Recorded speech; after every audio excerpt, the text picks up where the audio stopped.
Flip flop പ്രശ്നമല്ല. എല്ലാ പാർട്ടികളും അന്വേഷിക്കുന്നത് ഞങ്ങൾ മാത്രമാണ്.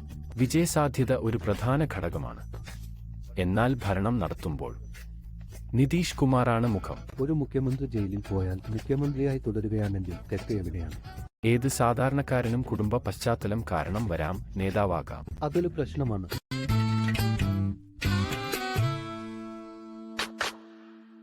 അതിനാൽ വിജയ് ചൗധരിയും സഞ്ജയ് ജായും ഞങ്ങളോടൊപ്പം ചേർന്നതിന് വളരെ നന്ദി.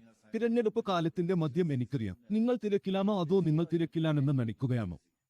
ഞങ്ങൾ ശരിക്കും തിരക്കിലാണ്. ഞങ്ങൾ പത്രപ്രവർത്തകർ അഭിനയിക്കുക മാത്രമാണ് ചെയ്യുന്നത്.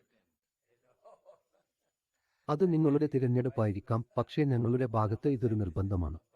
പക്ഷേ എനിക്ക് മനസ്സിലാക്കാൻ ആഗ്രഹമുണ്ടായിരുന്നു, ഇത് നിങ്ങൾ മാത്രമല്ല, ഇന്നത്തെ ഇന്ത്യയുടെ കഥയാണ്. ജനുവരി 27 വരെ നിങ്ങൾ മോദിക്കെതിരെ അട്ടിമറിക്കാൻ പോരാടുകയായിരുന്നു. ഇപ്പോൾ നിങ്ങൾ മോദിയോടാണ് പോരാടുന്നത്. അതെങ്ങനെ ന്യായീകരിക്കും? എന്തായിരുന്നു കാരണങ്ങൾ? അത് പ്രത്യയശാസ്ത്രപരമായിരുന്നു, അത് സാമ്പത്തികമായിരുന്നു, CBI ED ആയിരുന്നു കേസുകൾ. ഈ 3 കാരണങ്ങളാണ് ആളുകൾ ചോദിക്കുന്നത്. എന്തുകൊണ്ടാണ് ആളുകൾ മാറുന്നത്? നിങ്ങളുടെ 2 കേസുകളിലും ജനുവരി 27 മുതൽ ഇപ്പോൾ വരെ തലകീഴായി മാറിയത് എന്താണ്? ബീഹാറിലെ ജനങ്ങളുടെ വിശ്വാസം ഞങ്ങൾക്ക് ലഭിച്ചുവെന്ന് നിങ്ങൾ ഓർക്കുന്നുണ്ടാകണം. അല്ലെങ്കിൽ ബീഹാറിലെ ജനങ്ങൾ ഞങ്ങളെ NDA പങ്കാളികളായി മാത്രം വിശ്വസിക്കുകയോ ചെയ്തു. ആദ്യം നിങ്ങൾ ഓർക്കണം, അത് ജന്യു രാജ എന്ന് വിളിക്കപ്പെടുന്നതിനെ അട്ടിമറിക്കാനാണ് ഉദ്ദേശിച്ചത്. അതായിരുന്നു JDUയുടെ യഥാർത്ഥ രൂപീകരണം. കൂടാതെ BJP തിരികെ ഉള്ളിലേക്ക് പോകണോ? തിരിച്ചു വരുമ്പോൾ അത് 1994-ലും 97-ലും ആരംഭിച്ചുവെന്ന് കരുതുക. ആത്യന്തികമായി നമുക്ക് അത് 2005-ൽ ഉണ്ടാക്കാം. ശരിയാണ്. അങ്ങനെയാണ് യഥാർത്ഥ രൂപീകരണം. നമ്മൾ ഇന്നും നിൽക്കുന്നത്. 1994 നിങ്ങൾ കോൺഗ്രസ് ആയിരുന്നു. ഞാൻ കോൺഗ്രസിലായിരുന്നു. ഞാൻ നേരത്തെ പറഞ്ഞതുപോലെ 2005-ൽ JDUയിൽ ചേർന്നു. പക്ഷേ എല്ലാ രാഷ്ട്രീയ സംഭവങ്ങളും ഞാൻ നിരീക്ഷിച്ചുകൊണ്ടിരുന്നു. കുറച്ചു കാലമായി പ്രത്യയശാസ്ത്രപരമായ ചില പ്രശ്നങ്ങൾ നിങ്ങൾക്ക് പറയാം. അത് ഉയർന്നു. എന്തുപോലെ? രാമക്ഷേത്രമെന്ന് പറയുമ്പോൾ തുടക്കത്തിൽ ഞങ്ങൾ ഭയപ്പെട്ടിരുന്നു. ആ കണക്കിൽ പോലും BJPയോ PM അങ്ങനെ ചെയ്തു. അതായിരുന്നു ഞങ്ങളുടെ ആവശ്യം. പരസ്പര ഉടമ്പടി, പരസ്പര സമ്മതത്തോടെ അത് പരിഹരിക്കപ്പെടണം. അല്ലെങ്കിൽ എല്ലാ കക്ഷികളും സുപ്രീം കോടതി വിധി അനുസരിച്ച് പോകണം. ഒപ്പം സുപ്രീം കോടതി വിധിയും കേന്ദ്ര സർക്കാരോ പ്രധാനമന്ത്രിയോ പോലും അതിനു പോയി. അങ്ങനെ അത് പരിഹരിച്ചു. അങ്ങനെ ഞങ്ങൾ സംവരണം ചെയ്തിരുന്ന ചില പ്രത്യയശാസ്ത്ര പ്രശ്നങ്ങൾ കാലക്രമേണ ഒടുവിൽ രമ്യമായി പരിഹരിക്കപ്പെട്ടു. അങ്ങനെ അത് ഞങ്ങളെ വീണ്ടും അടപ്പിച്ചു. അപ്പോൾ അതായിരുന്നു. പക്ഷേ അങ്ങോട്ടും ഇങ്ങോട്ടും ഒരുപാട് കാര്യങ്ങൾ ഉണ്ടായിരുന്നു. സർ, ജനുവരി 27-ന് നിങ്ങൾക്ക് എന്തുപറ്റി? പെട്ടെന്ന് എന്താണ് സംഭവിച്ചത്? ശരി, ഞാൻ ഉദ്ദേശിച്ചത് ബീഹാറിൽ ഇത് അങ്ങോട്ടും ഇങ്ങോട്ടും നടക്കുന്നു അല്ലേ? അത് സത്യമാണ്. എന്നാൽ 2020-ലെ തിരഞ്ഞെടുപ്പിൽ പോലും ഞങ്ങൾ മത്സരിച്ചു. ശരിയാണ്. അവിടെയുള്ള സർക്കാർ NDA. അതെ. 2020-ൽ BJPയും JDUവും ഒരുമിച്ചാണ് പോരാടിയത്. അതെ, ഒരു ഫ്ലിപ്പ് ഫ്ലോപ്പ് ഉണ്ട്. ഒരിക്കൽ നമ്മൾ ഫ്ലിപ്പ് ഫ്ലോപ്പ്, ഞാൻ ആ വാക്ക് ഉപയോഗിച്ചിട്ടില്ല. അതെ, ഞാൻ ഈ വാക്ക് ഉപയോഗിച്ചു. എന്നാൽ അത് സ്വാഭാവികമായ ഒരു കൂട്ടുകെട്ടാണെന്ന് ഞാൻ നിങ്ങളോട് പറയുന്നു. ഞങ്ങൾ പോലും പ്രദേശത്തെ ആളുകളുടെ അടുത്തേക്ക് പോകുന്നു. JDU ആളുകളും ഞങ്ങളുടെ മുൻ സഖ്യകക്ഷികളും ഒരുമിച്ച് പ്രവർത്തിക്കാൻ കഴിയുമെന്ന് അവർ കരുതുന്നില്ല.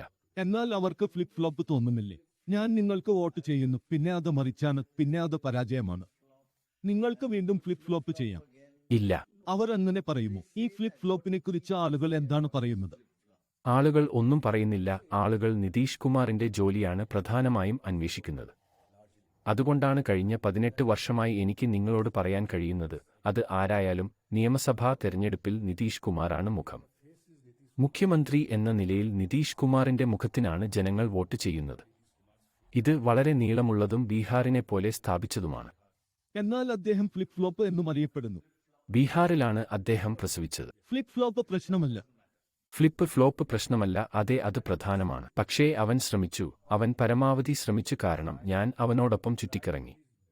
കഴിഞ്ഞ 8-9 മാസങ്ങളിൽ അദ്ദേഹം പരമാവധി ശ്രമിച്ചു. ഒന്നും സംഭവിച്ചില്ല. എതിർപ്പുകളെ നമ്മൾ വളരെ അടുത്ത് കണ്ടതാണ്. കോൺഗ്രസ് നേതാക്കളെ നമ്മൾ വളരെ അടുത്ത് കണ്ടിട്ടുണ്ട്. ഒന്നും സംഭവിച്ചില്ല. അവർ തിരഞ്ഞെടുപ്പിൽ മത്സരിക്കുന്നില്ല. ഒരുപക്ഷേ അവർ ആണെങ്കിലും അവർ 2029-ൽ യുദ്ധം ചെയ്യാൻ ആലോചിക്കുന്നു. 2024-ൽ അവർ കൈവിട്ടു. അതും ഞാൻ കണ്ടു. നിങ്ങൾക്കറിയാമോ, ബീഹാറിലെ രാഷ്ട്രീയം കൂടുതൽ രസകരമാണ്. കഴിഞ്ഞ നിയമസഭാ തിരഞ്ഞെടുപ്പിൽ നിങ്ങളെ തകർക്കാൻ ചിരാഗ് പാസ്വാൻ തന്നാലാവുന്നതെല്ലാം ചെയ്തു. ഇപ്പോൾ അദ്ദേഹം തിരിച്ചെത്തിയിരിക്കുന്നു. ഹംസും കുശ്വയും തിരിച്ചെത്തി. അപ്പോൾ രാഷ്ട്രീയം വിജയിക്കുന്നതിൽ മാത്രമാണോ? വിജയസാധ്യത എപ്പോഴും ഒരു മാനദണ്ഡമായിരിക്കണം. എന്നാൽ ഇത് വിജയത്തെക്കുറിച്ച് മാത്രമാണോ? വിജയസാധ്യത ഒരു പ്രധാന ഘടകമാണ്. എന്നാൽ സർക്കാർ നടത്തുമ്പോൾ ഞാൻ നിങ്ങളോട് പറഞ്ഞു, മുഖം നിതീഷ് കുമാറാണ്. ഭരണത്തിന്റെ കാര്യം വരുമ്പോൾ അദ്ദേഹം വിളിക്കുന്നു. കോർപ്പറേറ്റ് ജീവിതത്തിൽ അവർ പറയുന്നത് 10 വർഷം ചീഫ് എക്സിക്യൂട്ടീവാണ് അദ്ദേഹത്തിന് ആവിത്തീരുന്നത് എന്നാണ്. ഞാൻ ഉദ്ദേശിക്കുന്നത് മിക്ക മനുഷ്യരെയും പോലെ അത്തരമൊരു സമ്മർദ്ദ ജോലി അവൻ ആവിത്തീരുന്നു. രാഷ്ട്രീയത്തിൽ ആളുകൾക്ക് ഒരിക്കലും ആവിത്തീരാറില്ലെന്ന് നിങ്ങൾ കരുതുന്നുണ്ടോ, അതോ ഒരു ടൈം പരിധി വേണമെന്നുണ്ടോ? ഉണ്ടായിരിക്കണം. നിങ്ങൾ എന്നോട് വ്യക്തിപരമായി ചോദിച്ചാൽ ഒരു ടേം പരിധി ഉണ്ടായിരിക്കണം. ഇത്തരമൊരു തെരഞ്ഞെടുപ്പിലേക്ക് പോയാൽ സഖ്യത്തിൽ രണ്ടാമനാകുമോ എന്ന് ആശങ്കപ്പെട്ടിരുന്നു എന്നത് സത്യമല്ലേ? ബി.ജെ.പിക്കൊപ്പം പോയാൽ അധികാരത്തിൽ തുടരാൻ അനുവദിക്കുമോ? രണ്ടാമതായി 20 വർഷത്തിനു ശേഷം ഈ സംസ്ഥാനത്ത് ഭൂരിപക്ഷം ഉണ്ടാക്കാൻ കഴിയുമെന്ന ആത്മവിശ്വാസം ബി.ജെ.പിക്കുന്നില്ലെന്നത് ശരിയല്ലേ? അതിനാൽ നിങ്ങൾക്ക് ആവശ്യമുള്ളത്രയും യഥാർത്ഥത്തിൽ നിങ്ങളെ ആവശ്യമായിരുന്നു. നിങ്ങൾ പറഞ്ഞതുപോലെ ഞങ്ങൾ വിഷമിച്ചു. ഒരു കാര്യം ഞങ്ങൾ നിങ്ങൾക്ക് ഉറപ്പ് നൽകണം, ഞങ്ങൾ ഒരിക്കലും വിഷമിക്കേണ്ടതില്ല. ഞങ്ങൾ ഒരിക്കലും വിഷമിക്കാറില്ല. ഞങ്ങളുടെ ശക്തിയും USPയും കാരണം ഞങ്ങളുടെ പാർട്ടിയുടെ USP ഞങ്ങളുടെ നേതാവ്. ഒരു കാര്യം നിങ്ങൾ ശ്രദ്ധിച്ചിരിക്കണം, ഞങ്ങൾ ഇന്ത്യയിൽ നിന്ന് NDAയിലേക്ക് മാറിയാലും നിങ്ങൾ ശ്രദ്ധിച്ചിരിക്കണം, അല്ലെങ്കിൽ എന്റെ സുഹൃത്ത് നിങ്ങളോട് പറഞ്ഞതുപോലെ ഞങ്ങളുടെ നേതാവിന്റെ വിശ്വാസ്യതയോ മുഖമോ ജനങ്ങളുടെ വിശ്വാസമോ. അദ്ദേഹത്തിന്റെ ഭരണത്തിൽ ബീഹാർ അതേപടി നിലനിൽക്കുന്നു. അത് നിങ്ങൾ ശ്രദ്ധിക്കേണ്ട ഒരു കാര്യമാണ്.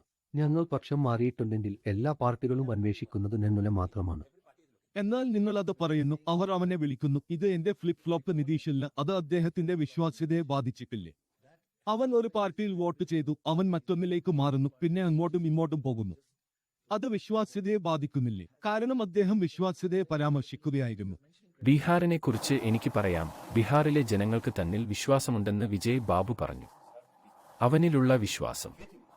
അങ്ങനെയാണെങ്കിൽ ഞാൻ നിങ്ങളോട് പറഞ്ഞു, ഗ്രൗണ്ടിൽ പോലും ഞങ്ങളുടെ പ്രവർത്തകരും അനുഭാവികളും LJTയുമായി പിണങ്ങി. അവർ പ്രതികരണങ്ങൾ നൽകുകയായിരുന്നു. ഇത് പ്രവർത്തിക്കുന്നില്ല, അവർ മാറിയിട്ടില്ല, അവരുടെ സംസ്കാരം മാറിയിട്ടില്ല. അതിനാൽ അദ്ദേഹത്തിന് ഗ്രൗണ്ടിൽ നിന്ന് ഒരു പ്രതികരണമുണ്ട്, പാർട്ടിയെയും സർക്കാരിനെയും നയിക്കാൻ. വിശദാംശങ്ങളിലേക്ക് പോകാൻ ഞാൻ ഗ്രഹിക്കുന്നില്ല. അങ്ങനെ അവൻ ഒരു കോൾ എടുക്കുന്നു. ഒരു ദിവസം ആ വിശദാംശങ്ങൾ അറിയാൻ ഞങ്ങൾ ആഗ്രഹിക്കുന്നു. അതിനാൽ ജനുവരി 27 വരെ മോദിക്കെതിരായ എല്ലാ നീക്കങ്ങളെയും നിങ്ങൾ പിന്തുണച്ചിരുന്നുവെന്നാണ് നിങ്ങൾ പറയുന്നത്. എന്നിട്ട് നിങ്ങൾ ആഗ്രഹിച്ചത് അദ്ദേഹം ചെയ്തു. അതിനാൽ അവനോട് യുദ്ധം ചെയ്യുന്നതിനേക്കാൾ അവനോടൊപ്പം ചേരുന്നതാണ് കുഴപ്പമില്ലെന്ന് നിങ്ങൾ പറഞ്ഞു. അയോധ്യ, എല്ലാവരും അയോധ്യക്ക് അനുകൂലമാണെന്ന് ഞാൻ നിങ്ങളോട് ചോദിക്കണമെന്ന് ആളുകൾ ആഗ്രഹിക്കുന്നു. എന്നാൽ അതിനെ രാഷ്ട്രീയമാക്കി മാറ്റാനും മതത്തെ രാഷ്ട്രീയമാക്കി മാറ്റാനും വിഭജന ആവശ്യങ്ങൾക്കായി ഉപയോഗിക്കാനും അത് നിങ്ങളെ വിഷമിപ്പിക്കുന്നുണ്ടോ? എല്ലാവരും ചോദിക്കാൻ ആഗ്രഹിക്കുന്ന ചോദ്യമാണിത്. രാജ്യത്തെ വിഭജിക്കാൻ മതം ഉപയോഗിക്കണോ? അയോധ്യ ഒരു രാഷ്ട്രീയ പ്രശ്നമല്ല. പ്രധാനമന്ത്രിയും എല്ലാ പാർട്ടികളും സമ്മതിക്കുകയോ എല്ലാ പാർട്ടികളിൽ നിന്നുമുള്ള നേതാക്കളും അത് പറയുകയോ പ്രസ്താവനകൾ നടത്തുകയോ ചെയ്തിട്ടുണ്ട്. ഇത് രാഷ്ട്രീയ വിഷയമാക്കുകയാണെന്ന ആക്ഷേപമുണ്ട്. ശരിയാണ്. പിന്നെ ഏത് വിഷയമാണ് രാഷ്ട്രീയമാകുന്നത് എന്ന് തീരുമാനിക്കുന്നത് ഇന്ത്യയിലെ ജനങ്ങൾ മാത്രമാണ്. അത് വളരെ പ്രശ്നമല്ല. രാഷ്ട്രീയക്കാരായ നിങ്ങൾ സാധാരണ ഇന്ത്യക്കാരായ ഞങ്ങളോട് എന്താണ് ചെയ്യേണ്ടതെന്ന് പറയൂ. ജനങ്ങളെ കുറ്റം പറയാൻ പറ്റില്ല സാർ. ഒരു പ്രശ്നം ഉണ്ടാക്കാൻ ഞാൻ ഇഷ്ടപ്പെടുന്നത് അത്ര പ്രധാനമല്ല. നിങ്ങൾ എന്താണ് ഉണ്ടാക്കുന്നത്? ഇതിൽ നിങ്ങൾ എന്താണ് ഉണ്ടാക്കുന്നത്? എന്നാൽ അയോധ്യ ഒരു ഒത്തുതീർപ്പായിരുന്നു. ദേശീയ ചർച്ചാവിഷയമായ ഒരു പ്രശ്നത്തിന്റെ പരിഹാരമായിരുന്നു. അത്രമാത്രം. രാഷ്ട്രീയം എന്താണെന്ന് നിങ്ങൾ തീരുമാനിക്കുക. അപ്പോൾ നിങ്ങൾ വിഭജിക്കാൻ മതം ഉപയോഗിക്കുമ്പോൾ അത് നിങ്ങളെ വിഷമിപ്പിക്കുന്നുണ്ടോ? ഇല്ല, നമ്മൾ മതത്തെ ഭിന്നിപ്പിക്കാൻ ഉപയോഗിക്കുന്നില്ല. ഒരു മതത്തിനെ എങ്ങനെ വിഭജിക്കാൻ കഴിയും? ഒരു മതത്തിനെ വിഭജിക്കാനാവില്ല. ഒരു മതത്തെ ഭിന്നിപ്പിക്കുന്നതായി നിങ്ങൾക്ക് കാണാൻ കഴിയില്ല. ഒരു മതത്തിനെ എങ്ങനെ വിഭജിക്കാൻ കഴിയും? സർ, BJPയിൽ എത്ര മുസ്ലിം MP മാർ, എത്ര മുസ്ലിം സ്ഥാനാർത്ഥികളുണ്ട്? എത്ര? മതം സമന്വയിപ്പിക്കാൻ പഠിപ്പിക്കുന്നു. അതാണ് ചെയ്യേണ്ടത്. ജനാധിപത്യത്തിൽ ഇത് നിങ്ങളെ ആശങ്കപ്പെടുത്തുന്നുണ്ടോ? എല്ലാ ഡാറ്റയും കാണിക്കുന്നത് 85 മുതൽ 90% വരെ ഇടി. കൂടാതെ CBI പ്രതിപക്ഷ പാർട്ടി അംഗങ്ങൾക്കെതിരെയാണ് ആരോപണം. BJPക്ക് എതിരല്ല. അവർ BJPയിൽ ചേർന്നാൽ അവരെ ഒഴിവാക്കും. ഇത് ഒരു ജനാധിപത്യ രാജ്യമെന്ന നിലയിൽ നിങ്ങളെ ആശങ്കപ്പെടുത്തുന്നുണ്ടോ? ഇന്ത്യ ഒരു ജനാധിപത്യ രാജ്യമെന്ന നിലയിൽ അതിന് 2 പരിണതഫലങ്ങളുണ്ട്. ഒന്നാമതായി, എവിടെയായിരുന്നാലും ഇടി, അല്ലെങ്കിൽ CBI, അല്ലെങ്കിൽ ആദായനികുതി, അല്ലെങ്കിൽ ഈ പ്രീമിയം അന്വേഷക ഏജൻസികളിൽ ഏതെങ്കിലും ഒന്ന് പോകുന്നു. ആത്യന്തികമായ ഫലം എന്താണ്? ചില അപാകതകൾ, ചില വഞ്ചന, ചില ഡ്യൂപ്ലിക്കേഷൻ, ചില അഴിമതി ആരോപണങ്ങൾ എന്നിവ ആത്യന്തികമായി തെളിയിക്കപ്പെടുന്നത് ഈ ഏജൻസികൾ നടത്തിയ നിരക്കിന് പുറത്തുള്ള പിടിച്ചെടുക്കലിലൂടെയാണ്. അത് പകപോക്കലിന് പുറത്താണെന്ന് നിങ്ങൾക്ക് എങ്ങനെ പറയാൻ കഴിയും? അത് ന്യായമാണ്. എന്നാൽ 85 മുതൽ 90% വരെ എതിർപ്പ്, അത്രമാത്രം. ഞാൻ പൂർത്തിയാക്കട്ടെ. നിങ്ങൾ പറഞ്ഞത് ശരിയാണ്. താങ്കൾ പറയുന്നത് ശരിയാണ്. ഞാൻ പൂർത്തിയാക്കട്ടെ. അത് ശരിയാണ്. മറ്റൊരു കാര്യം, ഭരണരൂപീകരണത്തിൽ ഉൾപ്പെട്ട ആളുകളോ നേതാക്കളോ പറയുന്ന ഏതെങ്കിലും അഴിമതി ആരോപണങ്ങൾ പുറത്തുവരുകയും അത് അന്വേഷിക്കാതിരിക്കുകയും ചെയ്താൽ ഇത് ന്യായമല്ലെന്ന് നിങ്ങൾക്ക് പറയാം. അതിനാൽ ഇത് ന്യായമല്ലെന്ന് നിങ്ങൾ കരുതുന്നുണ്ടോ? ഈ 90%-വും 10%-വും ന്യായമായിരിക്കില്ല എന്ന് നിങ്ങൾ കരുതുന്നുണ്ടോ? ഇല്ല. മുഖ്യമന്ത്രിമാരെ ജയിലിൽ അടയ്ക്കുന്നത് ജനാധിപത്യത്തിന് നല്ലതാണോ? അത്രയേ ഞാൻ നിന്നോട് ചോദിക്കുന്നുള്ളൂ. സത്യസന്ധമായ ഒരു കാര്യം, ഇത് നിങ്ങളെ വിഷമിപ്പിക്കുന്നുണ്ടോ? മുഖ്യമന്ത്രിമാരെ ജയിലിൽ അടക്കുകയാണെന്ന് പറഞ്ഞാൽ നിങ്ങളാകാം. അത് മുഖ്യമന്ത്രിക്ക് മാത്രം അവകാശപ്പെട്ടതാണ്. ജയിലിൽ പോകുന്നതിന് മുമ്പ് രാജിവെക്കാൻ ഇഷ്ടപ്പെട്ട മുഖ്യമന്ത്രിമാർ ഉണ്ടായിട്ടുണ്ട്. ഒരു മുഖ്യമന്ത്രി ജയിലിൽ പോയാൽ മുഖ്യമന്ത്രിയായി തുടരുകയാണെങ്കിൽ തെറ്റ് എവിടെയാണ്? ശരി ആ ധാർമ്മിക സഹിഷ്ണുത ബന്ധപ്പെട്ട വ്യക്തിക്ക് ഉണ്ടായിരിക്കണം. സർ, ഇത് നിങ്ങളെ വിഷമിപ്പിക്കുന്നില്ല. ഹേമന്ത് സോറനെ പോലുള്ള മുഖ്യമന്ത്രിമാരുണ്ട്. അവിടെ പോകുന്നതിന് മുമ്പ് രാജിവെച്ച നമ്മുടെ ബിഹാരി മുഖ്യമന്ത്രി ലാൽജിയെപ്പോലും. അതല്ല കാര്യം സാർ. അങ്ങനെയാണെങ്കിൽ അത് പ്രശ്നം വഴിതിരിച്ചുവിടുകയാണ്. നിങ്ങൾ മുഖ്യമന്ത്രിമാർക്കെതിരെ വലിയ കുറ്റങ്ങൾ ചുമത്തുകയാണ്. ഇല്ല, നിങ്ങൾ ഏതെങ്കിലും പ്രശ്നത്തിന്റെ പ്രധാന ശ്രദ്ധയെ മറികടക്കുകയാണ്. അതാണ് ഞാൻ മുന്നോട്ട് കൊണ്ടുവരാൻ ശ്രമിക്കുന്നത്. നിങ്ങൾ പറഞ്ഞത് പോലെ മുഖ്യമന്ത്രി ജയിലിൽ പോയാൽ അത് വെറുതെയാണ്.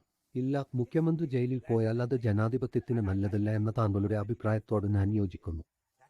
ജയിൽ ഭാഗം മറക്കുക. ജയിൽ ഭാഗം മറക്കുക. ഒരു മുഖ്യമന്ത്രിക്ക് ജയിലിൽ പോകാനാണ് താല്പര്യമെങ്കിൽ ഇല്ല സർ. മുഖ്യമന്ത്രിയായി തുടരുന്നു. ഇത് ആരുടെ കുറ്റമാണ്? സർ, താങ്കൾ വിഷയം വളച്ചൊടിക്കുന്നു. ഞാനല്ല, നിങ്ങൾ വിഷയം വളച്ചൊടിക്കുകയാണ്. നിങ്ങൾ വിഷയം വളച്ചൊടിക്കാൻ ശ്രമിക്കുകയാണ്. നിങ്ങൾ വിഷയം വളച്ചൊടിക്കാൻ ശ്രമിക്കുകയാണ്. ഇല്ല സർ, കേൾക്കൂ, ഞാൻ ആവർത്തിക്കട്ടെ. BJPക്കെതിരെയല്ല, മുഖ്യമന്ത്രിക്ക് ശേഷം മുഖ്യമന്ത്രിക്കെതിരെ വലിയതും ഗുരുതരവുമായ ആരോപണങ്ങൾ. അത് നിങ്ങളെ വിഷമിപ്പിക്കുന്നില്ലേ? എന്നോട് പറഞ്ഞാൽ മതി. അത് നിങ്ങളെ വിഷമിപ്പിക്കുന്നില്ലേ? അത് ഒരു കാര്യമാണ്. ഇതൊരു തത്വമാണ്. ഇതാണ് ജനാധിപത്യം. പ്രണോയ് സർ, ഇത് ഞങ്ങളുടെ പാർട്ടിയുടെയും നേതാവിന്റെയും തത്വമാണ്. അത് സുതാര്യമായി തുടരുന്നു. യൂണിറ്റ് ഒന്നിനെയും ഭയപ്പെടേണ്ടതില്ല. പക്ഷേ ഒരു ചോദ്യം മാത്രം. ഇല്ല, നിതീഷ് കുമാർ പോലും പ്രതിപക്ഷത്തായിരുന്നു. ഞങ്ങൾ അവിടെ ഉണ്ടായിരുന്നു. അത് നിങ്ങളെ വിഷമിപ്പിക്കുന്നില്ലേ? എനിക്കറിയില്ല. പക്ഷേ ഒരു കാര്യം എനിക്കറിയാം, അദ്ദേഹം പറഞ്ഞതുപോലെ. പക്ഷേ മുഖ്യമന്ത്രി ജയിലായതിൽ ഞങ്ങൾക്ക് വിഷമില്ല. ഡൽഹി എങ്ങനെ പ്രവർത്തിക്കുന്നുവെന്ന് എനിക്കറിയില്ല. അത് അവന്റെ ഇല്ല എന്ന് കാണിക്കുന്നു. അതല്ല വിഷയം. പ്രധാനമായും 80 മുതൽ 90% വരെ പ്രതിപക്ഷത്തിനെതിരെ മാത്രം ചുമത്തുന്ന ആരോപണങ്ങൾ. BJPക്കെതിരെ ഒന്നുമില്ല. നിങ്ങൾ BJPയിലേക്ക് മാറൂ. ആരോപണങ്ങൾ മറന്നു. ഇത് നിങ്ങളെ ഒട്ടും വിഷമിപ്പിക്കുന്നുണ്ടോ? കോൺഗ്രസിന്റെ കാലത്തും അത് ഉണ്ടായിരുന്നു. അപ്പോൾ അത് നിങ്ങളെ വിഷമിപ്പിച്ചോ? മുമ്പും അത് സംഭവിച്ചു. അപ്പോൾ അത് നിങ്ങളെ വിഷമിപ്പിച്ചോ? അത് ഇപ്പോൾ നിങ്ങളെ വിഷമിപ്പിക്കുന്നുണ്ടോ? അല്ല, കോൺഗ്രസിന്റെ കാലത്തും അത് സംഭവിച്ചു. അതിനാൽ അത് പിന്നീട് ന്യായീകരിക്കുന്നു. ആ സമയത്തും CBI എങ്ങനെയാണ് പ്രവർത്തിച്ചിരുന്നത് എന്ന് നമ്മൾ കണ്ടതാണ്. 10 വർഷത്തേക്ക് ഇരട്ട എഞ്ചിൻ സർക്കാർ. നിങ്ങൾ ബീഹാറിന്റെ പ്രകടനവും സാമ്പത്തിക പ്രകടനവും നോക്കുകയാണെങ്കിൽ കഴിഞ്ഞ ദിവസം ഞാൻ ആരോടെങ്കിലും പറയുകയായിരുന്നു, അഹമ്മദാബാദ് IMലെ ഒരു പ്രൊഫസർ ബീഹാറും ഈസ്റ്റേൺ UP കഴിഞ്ഞ 100 അല്ലെങ്കിൽ 200 വർഷങ്ങളിൽ നടന്ന കുടിയേറ്റം ലോകത്തിലെ ഏറ്റവും വലുതാണ്. ഇത് തുടരുകയും ചെയ്യുന്നു. ചോദ്യം, അത് സാമ്പത്തിക രംഗത്ത് നിങ്ങളെ ആശങ്കപ്പെടുത്തുന്നുണ്ടോ? അത് നിങ്ങളെ ആശങ്കപ്പെടുത്തുന്നുണ്ടോ? നിങ്ങളായിത്തീരുന്ന വസ്തുത. പതുക്കെ ഒരിക്കൽ നമുക്ക് സത്യസന്ധത പുലർത്താം. എനിക്ക് അങ്ങോട്ടോ താഴേക്കോ പോകണം. എവിടെയാണെന്ന് ദൈവത്തിനറിയാം. എനിക്ക് നിതീഷ് കുമാറിനേക്കാൾ വളരെ പ്രായമുണ്ട്. അങ്ങനെ ഒരു ദിവസം അയാൾക്ക് പോകണം. ഒരാൾക്ക് പുറത്തു നിന്ന് ദൃശ്യപരമായി കാണാൻ കഴിയുന്ന രണ്ടാമത്തെ വരിയില്ല. നിങ്ങളുടെ പാർട്ടി BJPയിലേക്ക് പതുക്കെ നീങ്ങുന്നത് നിങ്ങൾ കാണുന്നുണ്ടോ? ലളിതമായ കാര്യം, ശരാശരി അന്താരാഷ്ട്ര വളർച്ചാ നിരക്ക് ഇന്ത്യയുടെ വളർച്ചാ നിരക്ക് അതിലും ഇരട്ടിയാണ്. അന്താരാഷ്ട്ര ആഗോള വളർച്ചാ നിരക്ക് 22 മുതൽ 23 വരെ. ഇത് വെറും 3.12% മാത്രമാണ്. ഇന്ത്യയുടെ വളർച്ചാ നിരക്ക് ഏകദേശം 7% ആയതിനാൽ 22 മുതൽ 23 വരെ. ബീഹാറിനെ സംബന്ധിച്ച് 20 മുതൽ 22 വരെ -23ലെ വളർച്ചാ നിരക്ക് 10.6% ആയിരുന്നു എന്ന് പറയുന്നതിൽ ഞങ്ങൾക്ക് അഭിമാനമുണ്ട്. ഇന്ത്യയിലെ ഏറ്റവും കൂടിയ സംസ്ഥാനതലമായിരുന്നു അത്. അതിനാൽ സാമ്പത്തിക സാഹചര്യവും അതുതന്നെയാണ്. നിങ്ങൾ ഘടകം എടുക്കണം. സർ, ഇപ്പോൾ രാഷ്ട്രീയ ചോദ്യം. നിങ്ങളെ ഒരു കാലഘട്ടത്തിൽ തിന്നുതീർക്കുമോ ശിവസേനയെപ്പോലെ BJP? ഇല്ല, ഞങ്ങളെ ഭക്ഷിക്കാൻ കഴിയില്ല. ഒരു തത്വം, ഒരു രാഷ്ട്രീയ പ്രത്യയശാസ്ത്രം, ഒരു രാഷ്ട്രീയ നിലപാടുകൾ ആർക്കെങ്കിലും എങ്ങനെ ഭക്ഷിക്കും? മോദി രാജ്യത്ത് ഇത്രയധികം ജനപ്രീതി നേടിയിട്ടും കോൺഗ്രസ് എവിടെയും ഇല്ലെന്ന് കരുതുക. സോഷ്യലിസ്റ്റുകൾ ഇപ്പോഴും ഉണ്ട് പല സംസ്ഥാനങ്ങളിലും. അങ്ങനെയായിരിക്കുമ്പോൾ കാലക്രമേണ ദുർബലമായോ അതുപോലെയോ ആ രാഷ്ട്രീയ പ്രത്യയശാസ്ത്രം പോലും എപ്പോഴും നിലനിൽക്കുന്നുവെന്ന് നിങ്ങൾക്ക് പറയാം. കുറച്ച് സമയത്തേക്ക് അത് അണ്ടർ കറന്റായി തുടരുന്നു. ചില സമയങ്ങളിൽ അത് ഓവർ കറന്റ് ആയി മാറുന്നു. നിങ്ങളുടെ സംസ്ഥാനത്തിന്റെ പ്രതിശീർഷ GDP 2011 മുതൽ ഇന്നുവരെ 30,000-ൽ നിന്ന് 50,000 ആയി. പ്രതിശീർഷ വരുമാനം 1 ലക്ഷത്തിൽ താഴെയുള്ള ഏക സംസ്ഥാനവും നിങ്ങൾ. അതിനാൽ നിങ്ങൾ ഒരു 10 വർഷത്തെ കാലയളവ് നോക്കുകയാണെങ്കിൽ നിങ്ങൾ കഴിഞ്ഞ വർഷം 10% നേടിയിരിക്കാം, എന്നാൽ 10 വർഷത്തിൽ നിങ്ങൾ ഒരു വളർച്ചയും നടത്തിയിട്ടില്ല. നിങ്ങൾ MP പോലുള്ള സംസ്ഥാനങ്ങൾ നോക്കൂ. 15 മുതൽ 20 വരെ വർഷം മുമ്പ് നിങ്ങളോട് അടുത്തിരുന്ന രാജസ്ഥാനിൽ അവരെല്ലാം 1 ലക്ഷം കവിഞ്ഞു. നിങ്ങളുടെ സംസ്ഥാനം എവിടെയാണോ അവിടെ തന്നെ തുടരുന്നു. അത് ഒന്നാണ്. രണ്ടാമതായി, ഇന്നോ ഇന്നലെയോ നിതീഷിനുള്ള പിന്തുണയോ വിശ്വാസമോ മിസ്റ്റർ മോദിക്കുള്ള 55% നിന്ന് 26% ആയി കുറഞ്ഞുവെന്ന് കാണിക്കുന്ന ഒരു സർവേ. അതിനാൽ ഒരു കാര്യം ഞാൻ നിങ്ങളോട് പറയാൻ ആഗ്രഹിക്കുന്നു. ഒന്നാമത്തെ കാര്യം, തീർച്ചയായും സാമ്പത്തിക രംഗത്ത് നാം ഇന്ന് എവിടെ നിൽക്കുന്നു എന്നത് പ്രധാനമാണ്. എന്നാൽ അതിലും പ്രധാനമായ കാര്യം നമ്മൾ ഏത് വഴിയിലാണ് പോകുന്നത് എന്നതാണ്. നിങ്ങൾ താഴേക്ക് പോകുകയാണെങ്കിൽ അത് ഭയാനകമായ ഒരു സാഹചര്യമാണ്. നമ്മൾ മുകളിലേക്ക് പോകുകയാണെങ്കിൽ അത് അഭിലഷണീയമായ ഒരു സാഹചര്യമാണ്. പിന്നെയും ബീഹാർ പോലുള്ള ഒരു ദരിദ്ര സംസ്ഥാനത്തിന്റെ ഭൂമിശാസ്ത്രപരവും ചരിത്രപരവുമായ പശ്ചാത്തലം നിങ്ങൾ പരിഗണിക്കേണ്ടതുണ്ട്. മധ്യപ്രദേശ്, ഗുജറാത്ത് അല്ലെങ്കിൽ മറ്റേതെങ്കിലും സംസ്ഥാനവുമായി നിങ്ങൾക്ക് എങ്ങനെ താരതമ്യം ചെയ്യാം? നമുക്ക് വജ്രത്തിന്റെയും സ്വർണത്തിന്റെയും ഖനികളുണ്ടോ? നമുക്ക് 1,00,000 കിലോമീറ്റർ തീരദേശ രേഖയുണ്ടോ? നമുക്ക് പ്രകൃതിയിൽ എന്തെങ്കിലും വിഭവമുണ്ടോ? എന്നാൽ ഛത്തീസ്ഗഡിൽ MP തോറ്റു. ഞങ്ങൾക്ക് അത് ഇല്ലായിരുന്നു. 2000 ശേഷം അതും ജാർഖണ്ഡ് ഗുജറാത്തിലേക്ക് പോയി. വാസ്തവത്തിൽ ഞങ്ങളത് ഉള്ളപ്പോൾ ഞങ്ങൾ ഞങ്ങളുടെ സ്ഥാനം മെച്ചപ്പെടുത്തി. അതിനാൽ ഞാൻ നിങ്ങളോട് സത്യസന്ധത പുലർത്താൻ ആവശ്യപ്പെടുമോ? നിങ്ങൾക്ക് ആർജരിയിൽ മന്ത്രിയാകാമോ? ഇനി 2 മുതൽ 3 വരെ വർഷത്തിനുള്ളിൽ സർക്കാർ. നിങ്ങൾ ഫ്ലിപ്പ് ഫ്ലോപ്പ് പറഞ്ഞു. ഇല്ല ഇല്ല ഇല്ല ഒരു സാധ്യതയുമില്ല. 10% സാധ്യത. ഇല്ല ഇല്ല അവസരമില്ല. നിങ്ങൾക്ക് RJD കോൺഗ്രസ് ആയിരിക്കുമോ? ഇല്ല ഇല്ല തൽക്കാലം വേണ്ട. തൽക്കാലം വേണ്ട. ഇല്ല എന്നുള്ളതാണ്. നിങ്ങൾ അത് അനുഭവിച്ചറിയണം. ഇല്ല എന്നതിന് നിങ്ങൾ അത് പരിഗണിക്കണം. തൽക്കാലം വേണ്ട. സർ, ഇപ്പോൾ രാഷ്ട്രീയത്തിലും ഈ തെരഞ്ഞെടുപ്പിലും എന്താണ് നിങ്ങളെ ആശങ്കപ്പെടുത്തുന്നത്? അതിനെക്കുറിച്ച് സത്യസന്ധത പുലർത്തുക. എന്താണ് നിങ്ങളെ വിഷമിപ്പിക്കുന്നത്? ആശങ്കകൾ എന്താണ് അർത്ഥമാക്കുന്നത്? എനിക്കറിയില്ല. ഞാൻ ഉദ്ദേശിച്ചത് എന്താണ് ഘടകങ്ങൾ? ഇന്ത്യയിലെ വിഭജനം, കുറഞ്ഞ സാമ്പത്തിക വളർച്ച. നോക്കൂ, നമ്മൾ എന്താണ് മനസ്സിലാക്കേണ്ടത്? 7% കൊണ്ട് നമ്മൾ സന്തുഷ്ടരാണെങ്കിൽ ഇന്ത്യ 100 വർഷത്തേക്ക് ദരിദ്രമായിരിക്കും. ഞങ്ങൾക്ക് താഴ്ന്ന അടിത്തറയുണ്ട്. ചൈന, ഞാൻ 30 വർഷമായി ചൈനയെ പിന്തുടരുന്നു. 7% നിന്ന് 12% മുതൽ 14% വരെ എത്തിയപ്പോൾ അവർ ഉയർന്നു. നമ്മൾ 12% മുതൽ 14% വരെ ലക്ഷ്യമിടുന്നു. 7% ഇരട്ടി എന്ന് പറയേണ്ടതില്ല, കാരണം ഞങ്ങൾ താഴ്ന്ന അടിത്തറയുള്ള വളരെ ദരിദ്ര രാജ്യമാണ്. അത് നിങ്ങളെ വിഷമിപ്പിക്കുന്നില്ലേ? 5 ട്രില്യൺ സമ്പദ്വ്യവസ്ഥയെക്കുറിച്ചാണ് പ്രധാനമന്ത്രി സംസാരിക്കുന്നതെന്ന് ഞാൻ കരുതുന്നു. 5 ട്രില്യൺ നമ്മുടെ ജനസംഖ്യ എത്രയാണെന്ന് നിങ്ങൾക്കറിയാമോ? ഇപ്പോഴും ആളോഹരി വരുമാനം വളരെ കുറവാണ്. ആഗോള കണക്കുകൾ, മാക്രോ കണക്കുകൾ, മൈക്രോ അല്ല. ദൈനംദിന ജീവിതത്തെ ബാധിക്കുന്ന ഘടകങ്ങൾ ഇവയാണ്. എന്നാൽ ഈ കൊറോണ കാര്യത്തിന് ശേഷം സമ്പദ്വ്യവസ്ഥ വളരെ മാന്യമായി പ്രവർത്തിക്കുന്നുവെന്ന് ഞാൻ കരുതുന്നു. ഞാൻ എന്ത് തന്നെ അനുഗമിച്ചാലും 7% അല്ല 12% കൊണ്ട് തൃപ്തിപ്പെടണം. 7% എന്നാൽ നിങ്ങളുടെ വരുമാനം എല്ലാ ദിവസവും ഇരട്ടിയാക്കുന്നു. ഈ തെരഞ്ഞെടുപ്പിന് ശേഷം ഞങ്ങൾക്ക് സ്ഥിരതയുള്ള ഒരു സർക്കാർ ഉണ്ടെങ്കിൽ ഡൽഹിയിൽ തീർച്ചയായും അവർക്ക് 2 വളർച്ചാ നിരക്ക് നേടുന്നതിനെക്കുറിച്ച് എന്തെങ്കിലും മനസ്സിലുണ്ടാകുമെന്ന് ഞാൻ കരുതുന്നു. നിങ്ങളോട് ചോദിക്കാൻ ഞങ്ങളോട് ആവശ്യപ്പെട്ടിട്ടുണ്ട്. നിങ്ങൾക്ക് എന്ത് ചോദ്യങ്ങളാണ് വേണ്ടതെന്ന് ഞങ്ങൾ ചോദിച്ചു. നിതീഷിനെ പോലെ പൂർണ്ണമായി അവിടെ ഇല്ലെന്നാണോ ചിലരുടെ ആശങ്ക? എനിക്ക് നിതീഷിനെയും വർഷങ്ങളായി അറിയാം. ഇത് നിങ്ങളെ വിഷമിപ്പിക്കുന്നുണ്ടോ? ഞാൻ അങ്ങനെ വിചാരിക്കുന്നില്ല, കാരണം അദ്ദേഹം വളരെ സജീവമാണ്. ഒരു ആശങ്കയും ഇല്ലേ? ഇല്ല, കഴിഞ്ഞ വർഷവും അദ്ദേഹം യാത്ര ചെയ്യുന്നുണ്ട്. ഈ ക്യാമ്പയിനിലെ ഇന്നത്തെ 3 പ്രധാന പ്രശ്നങ്ങൾ എന്തൊക്കെയാണ്? കഴിഞ്ഞ തവണ ലഭിച്ച 39 സീറ്റുകൾ നിലനിർത്തുമെന്ന് നിങ്ങൾക്ക് തോന്നുന്നുണ്ടോ? പ്രശ്നങ്ങൾ. അതുകൊണ്ട് ആദ്യം വികസനം, മറ്റൊരു അഴിമതി, മറ്റൊരു സ്വജനപക്ഷപാതം. പക്ഷെ നിങ്ങൾ ആരോടെങ്കിലും സഖ്യമുണ്ടാക്കി. നിങ്ങൾ കുടുംബ രാഷ്ട്രീയം ആരോപിച്ചു. നിങ്ങളുടെ പാർട്ടിയിൽ പാസ്വാൻ ഉണ്ട്. നിങ്ങൾ അവനെ പരോക്ഷമായി ആക്രമിക്കുകയാണോ? നിങ്ങൾ അവനെ ആക്രമിക്കുകയാണോ? അത് വേറെ കാര്യം. പക്ഷേ അതൊരു പ്രശ്നമാണ്. അതൊരു പ്രശ്നമാണ്. അതിനാൽ നിങ്ങൾ നിങ്ങളുടെ സഖ്യകക്ഷിയെ ആക്രമിക്കുകയാണ്. അതൊരു പ്രശ്നമാണെന്ന് മാത്രമാണ് ഞാൻ പറയുന്നത്. ഇത് ഒരു വസ്തുതയാണ്, അതിന്റെ വസ്തുതയാണ്. അതിനാൽ നിങ്ങൾ നിങ്ങളുടെ സഖ്യകക്ഷിയെ ആക്രമിക്കുകയാണ്. താങ്കൾക്ക് എന്ത് തോന്നുന്നു? അതൊരു പ്രശ്നമാണ്.